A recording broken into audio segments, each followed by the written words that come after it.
thank you for the invitation to come down today. It's absolutely my pleasure. But what I thought I would do just very briefly is to outline to you what's been happening recently and what's coming up in State Parliament on this issue. I know many of you, probably most of you, signed a petition a month or so back that was calling for two things. It was calling for a moratorium on unconventional gas. It was calling for the permanent protection of farming land and conservation land and urban residential land from gas, and also calling for farmers and local communities to have more say over all forms of mining, including mineral mining, open cut, etc. Over 2,500 people signed that petition, and it was tabled in Parliament 2 weeks ago. I can tell you that I have reintroduced into State Parliament two bills, and a bill is basically just a draft law, and it's something that all MPs will need to vote on. The first bill is aimed fairly and squarely at your communities in the southeast, and it's an amendment to the Petroleum and Geothermal Energy Act. And basically what it says is that there are so many question marks and so many dangers associated with fracking that it is not appropriate in the settled farming areas of South Australia. That's the starting point.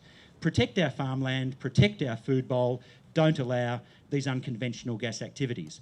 It also goes on to say that there's enough question marks that we should really be having a good look at it anywhere in the state.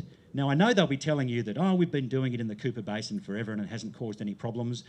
But, you know, if the Liberal government in Victoria has enough concerns that they've got a moratorium in place, why can't we have a moratorium here and put pressure on the government to make sure that the scientific studies are done so that we don't stuff up our countryside in quest for short-term profit? So that's one of the bills.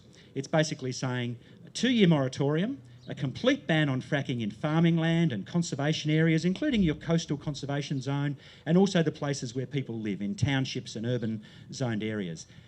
The second bill is basically saying that when it comes to other forms of mining, such as open cut, it's not just a matter between the individual landholder and the mining company. There are other important stakeholders, the neighbours, the general community, and these people should also have a say over what happens in their community.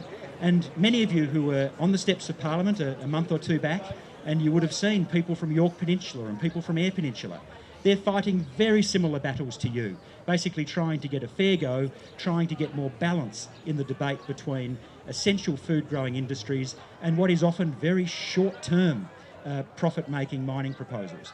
The one on York's, it's a 15-year mine, and it's going to remove from production thousands of hectares of land forever.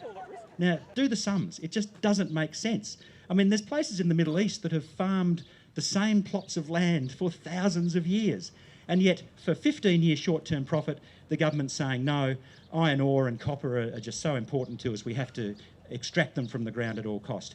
And I think you'll find exactly the same arguments with gas. They say, energy security, we need the gas, and we know that it's short-term, we know there's well integrity problems, and we know it's putting your rural lifestyles, your ability to grow food for us at risk.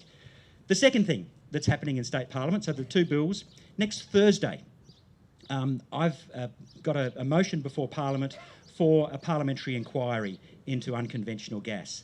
Now, I know this is something that the 7 local councils that make up this southeast region, I know were very keen to have a parliamentary inquiry.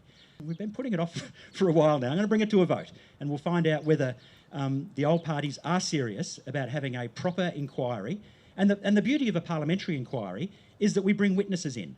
We can bring representatives from your community to come into Parliament and tell us what this industry could mean for you. We can also get academics in, we can get all manner of people in to give evidence on the record in a parliamentary inquiry. It's a really important part of the process, and I'm hoping that the old parties will do the right thing next Thursday.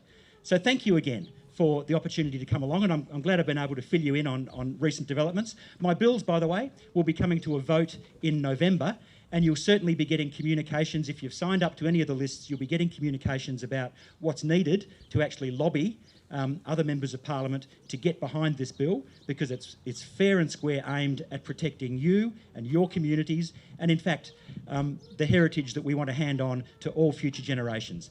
Thank you very much.